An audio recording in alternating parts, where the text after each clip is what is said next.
សួស្តីបងប្អូនអរគ្នាខ្ញុំបងណា KH68 ចឹងថ្ងៃនេះខ្ញុំមកជួបបងប្អូន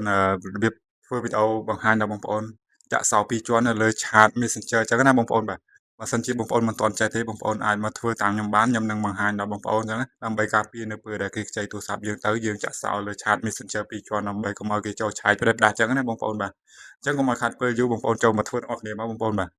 បន្ទាប់មកបងប្អូនចូលក្នុង Chat Messenger នេះមកបងប្អូនចូល Chat Messenger នឹងមកបន្តមកទៀតមកដល់កន្លែងនេះបងប្អូនធ្វើការចូលមកកន្លែងត្រី3នេះមកបងប្អូនចូលកន្លែងត្រី3ហើយបន្តមកទៀតបងប្អូនចូលមកកន្លែង City នេះមកបងប្អូនចូលមកកន្លែង City ហើយបងប្អូនចូលមកកន្លែង Privacy នេះមកបងប្អូនចូលមកកន្លែង Privacy មកបងប្អូនចូលមកកន្លែងនេះបងប្អូនចូលកន្លែងនេះមកតាមខ្ញុំវាឲ្យមើលហ្នឹងបងប្អូនចុចមកមួយតាមខ្ញុំហ្នឹងមកបើសិនជាមកដល់កន្លែងនេះបើសិនជាបងប្អូនឃើញវាបិទចេះបងប្អូនចុចបើកមកបងប្អូនបាទដើម្បីយើងចូលទៅចាក់សោលេខកូដនៅក្នុង Chat Messenger យើងដើម្បីការពារChat Messenger យើងនៅពេលគេខ្ចីទូរស័ព្ទយើងអញ្ចឹងណាបងប្អូនបាទមកដល់កន្លែងនេះយើងធ្វើការចាក់សោមួយតង់ទៀតដើម្បីយើងការពារសុវត្ថិភាព Chat Messenger យើងនៅពេលដែលគេខ្ចីទូរស័ព្ទយើងអញ្ចឹងណាបងប្អូនបាទអញ្ចឹងបងប្អូនធ្វើការដាក់លេខកូដមក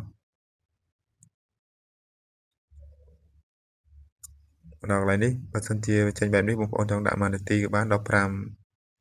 នាទីក៏បានបើសិនជាខ្ញុំដាក់កន្លែងនេះគឺបើសិនជាយើងចេញទៅគឺវាជាប់លេខកូដតែម្ដងបងប្អូនបាទបើសិនជាយើងចូលមក Chat Messenger វិញឧទាហរណ៍ថាខ្ញុំចូល Chat Messenger ខ្ញុំមកវានឹងជាប់លេខកូដអញ្ចឹងណាបងប្អូនបាទតោះតែយើងដោះលេខកូដទៅវាបើកឲ្យបងប្អូនបាទញ៉ាំបងប្អូនបាទអញ្ចឹងនេះគឺជារបៀបការពារ Chat Messenger ដើម្បីនៅពេលដែលគេខ្ចីទូរស័ព្ទទៅគេចង់ចូលលេង Chat យើងអាចចាក់សោ2តង់បានអញ្ចឹងណាបងប្អូនបាទហើយវីដេអូខ្ញុំក៏មានតែប៉ុណ្្នឹងបើសិនជាបងប្អូនគិតថាល្អសូមកុំភ្លេចជួយshare មួយម្នាក់ទៅដើម្បីឲ្យបងប្អូនយើងផ្សេងទៀតគាត់បានចេះដែរអញ្ចឹងណាបងប្អូនបាទអញ្ចឹងវីដេអូហ្នឹងក៏មានតែប៉ុណ្្នឹងបងប្អូនបាទសូមអរគុណបងប្អូនបាទ